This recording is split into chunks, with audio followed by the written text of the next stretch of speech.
Hey everyone, just wanted to give an update on the boat. We were able to close on the boat on June 19th. We finally were able to take some time off work and brave this pandemic and fly out to Punta Gorda. Had a great flight. We got to enjoy a beautiful sunset in the air. There's just nothing like seeing a sunset while you're up in the air traveling like that.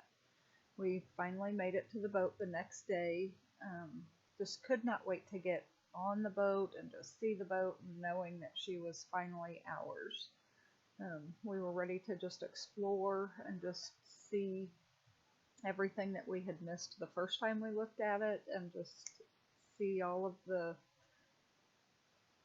nooks and crannies and everything. Brad was excited to get up in that cockpit. He was ready to go, but unfortunately we had a few engine issues.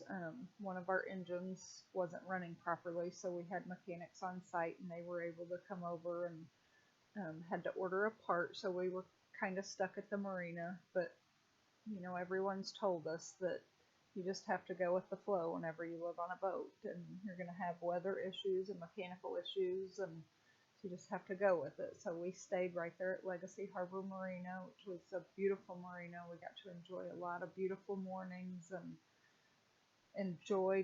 we met so many people that actually lived on their boats and was able to share a lot of great information with us. And we met a couple people who had completed the Great Loop.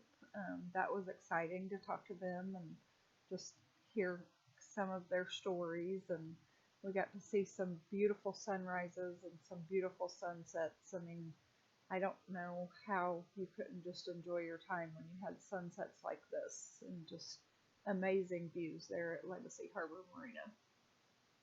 So these pictures do not even do this justice. So we did take one day and go to the beach. We went to Inglewood Beach. It was a very nice beach. It was kind of secluded. It wasn't a big tourist spot. Had a great day there and just enjoyed being there. The mechanics called and they got the boat going, so we were able to go out and take it on a sea trial just to make sure it ran okay. Brad was very excited about getting to drive the boat. He had been waiting for a long time for that moment. He did share and let me drive some too. I was pretty nervous just driving a different kind of boat than what we're used to and driving on new waters. But it was very exciting, and we both just loved every single minute of it, and it was just truly everything that we had ever hoped that it would be. So it was pretty exciting. So the next morning we got up and we were ready to start our journey. We had 55 miles to go to the new marina, and we decided that we would probably be smart if we went ahead and just topped off our gas tanks. Noticed the boat being new to us, we wanted to make sure that all the gauges and stuff worked properly, and that the gas tanks were really where they said they were. And so we decided just to go over to Fort Myers Yacht Basin right there in downtown Fort Myers and get gas. We have two tanks, one on each side of the boat, so I filled up one and handed the hose over, and Brad filled up the other. Fort Myers Yacht Basin was a great little marina right there close to us. So we got headed out on our trip, and we had this happen within 5 minutes of our trip.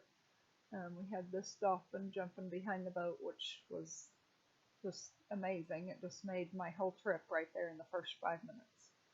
So just loved being out there with the nature, and just knew that it's exactly where we were supposed to be. So you can kind of tell the water's a little bit not as blue. We were in a river there, but we quickly made it closer to the Gulf and the water started to change, and that was neat to see how the water's changed that quickly. But got some beautiful sights along the way. We came up to this one spot that's called Pelican Bay, and there's a lot of wildlife, so you can see the dolphins swimming in front of the boat here. We were about 10 miles from our marina at this point, and you can just see how beautiful the water is. We're just so excited about being there, and we just had a wonderful trip on the way there. Just getting a little bit close to our marina here, and um, we we arrived. We got close to the marina about 3:15, but we did have to follow a canal back and got to our marina about 3:30. So it was about a 6.5 hour trip on the water. Just absolutely love the new marina. We got up the next morning and decided to take a walk. This is the canal that brought us back around to our boat slip. So this walking path goes from our slip all the way to the swimming pool, which is great because I'll be able to go swimming each morning then if I take a walk. And along the path there was all kinds of trees and flowers, and everything was labeled so you didn't have to guess what any of the plants were. So that was pretty interesting. We got to see a lot of wildlife on the walk. We got birds and turtles, and whenever we got over by the swimming pool, there was a family of manatees swimming around, a couple of babies, and then a couple of adults, and so that was pretty interesting to see. On 4th of July, we actually got to go to my friend Christy and Scott's house. They hosted a barbecue for us and had a great day. And then unfortunately, we had to fly home. Thanks for following along on our journey. We'll see you guys again soon.